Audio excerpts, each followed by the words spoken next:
Fertile పీరియడ్ని ఎలా calculate చేసుకోవాలి, అసలు ఫర్టైల్ పీరియడ్ ఇంపార్టెన్స్ ఏంటి, ఇవాళ ఈ 3 టాపిక్స్ గురించి డిస్కస్ చేద్దాం. ఫర్టైల్ పీరియడ్ అంటే ప్రెగ్నెన్సీ ప్లాన్ చేసుకునే వాళ్ళు ఈ ఫర్టైల్ పీరియడ్ గురించి తెలుసుకోవాల్సిన అవసరం ఎంతైనా ఉంది.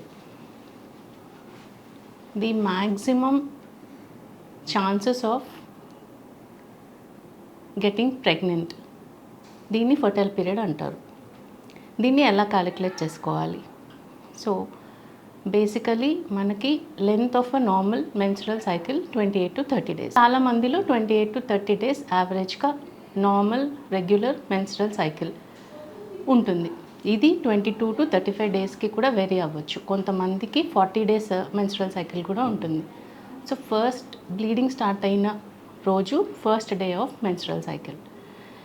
ఇప్పుడు మనం యావరేజ్గా 28 day మెన్స్ట్రల్ సైకిల్ తీసుకున్నట్టయితే ఓవులేషన్ టైం. ఈ ఓవులేషన్ టైం అంటే ఏంటి? మెచ్యూర్డ్ ఎగ్ ఓవరీ నుంచి రిలీజ్ అవ్వడం అనేది ఓవులేషన్ టైం. సో ఇది 14 days prior to next menstrual cycle అనేది క్యాలిక్యులేట్ చేసుకోవచ్చు. అంటే 28 day మెన్స్ట్రల్ సైకిల్ ఉన్నప్పుడు 14th day ovulation time, 2 days before ovulation time, 2 days after ovulation time is fertile period.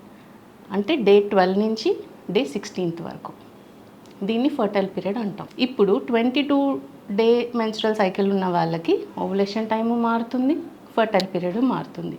28 day cycle ఉన్న వాళ్ళకి ఇందాక డిస్కస్ చేసుకున్నాం. 35 day cycle ఉన్న వాళ్ళకి ఓవులేషన్ టైము మారుతుంది, ఫర్టైల్ పీరియడ్ టైము మారుతుంది. నెక్స్ట్ దీని ఇంపార్టెన్స్ ఏంటి?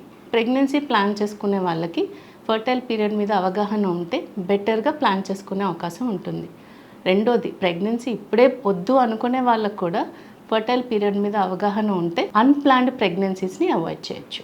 ఏదైనా కూడా మీకు డీటెయిల్గా మీ గైనకాలజిస్ట్తో డిస్కస్ చేసుకొని ప్రెగ్నెన్సీ ప్లానింగ్ అనేది చేసుకుంటే బెటర్.